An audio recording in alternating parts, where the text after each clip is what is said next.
नाम के राजा और शील निधि नाम के जो राजा हुए उनकी एक बड़ी ही सुंदर कन्या जिसका नाम विश्वमोहिनी था।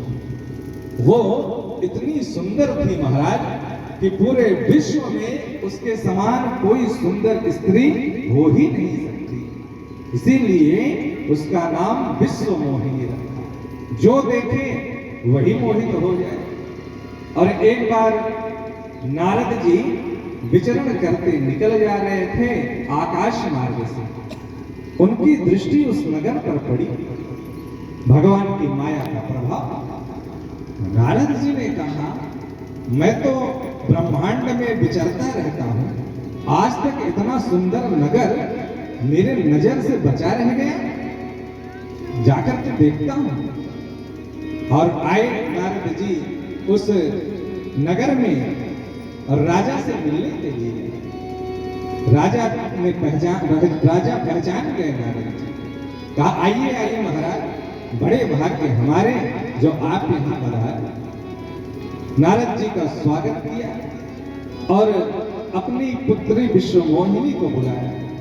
कहा, महाराज ये मेरी कन्या है, इसकी विवाह की बड़ी चिंता है, जरा देखिए इसका शादी विवाह कुछ होगा, कैसा घर पर मिलेगा। आन दिखाई नारद भूपति राजकुमारी, कहु नाथ गुण दोष सब एहि के हृदय विचार। नारद जी के पास ले आए। नारद जी ने हस्तरेखा देखी। हस्तरेखा देखते ही नारद जी चौंक पड़े। पहले तो रूप देख करके ही चकित हो गए महाराज। देख रूप मुनि बिरत विसारी, बड़ी बार लग रहे निहारी। नारद जी का मन आज तक कभी किसी स्त्री की तरफ आकर्षित नहीं होता। वो स्वर्ग में भी जाते हैं, अनेक सुंदरी अप्सराएं हैं, लेकिन आज तक नारद जी का मन कभी मोहित नहीं हुआ। लेकिन आज भगवान की माया का चमत्कार देखिए, बार बार नारद जी उसी की तरफ देख रहे हैं। देख रूप मुनि बिरत विसारी। नारद जी उसके रूप को देख करके चकित रह गए। लक्षणता सुबिलो की भुलाने, हृदय हरस नहीं प्रगट बखाने।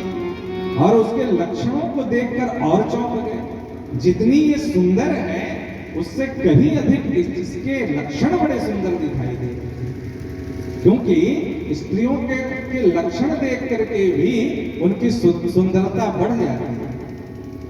और उसके बाद हस्तरेखा देखा। हस्तरेखा देखकर और भी भौचक्के रह गए। क्या लिखा था?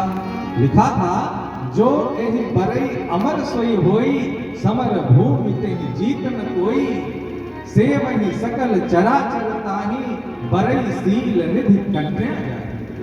कहा, जो भी इसका वरण करेगा, जिसका भी विवाह इससे होगा, उसे युद्ध में कोई जीत नहीं सकता। और इतना ही नहीं, सेवहि सकल चराचर ताहि, और इसे जो भी वरण करेगा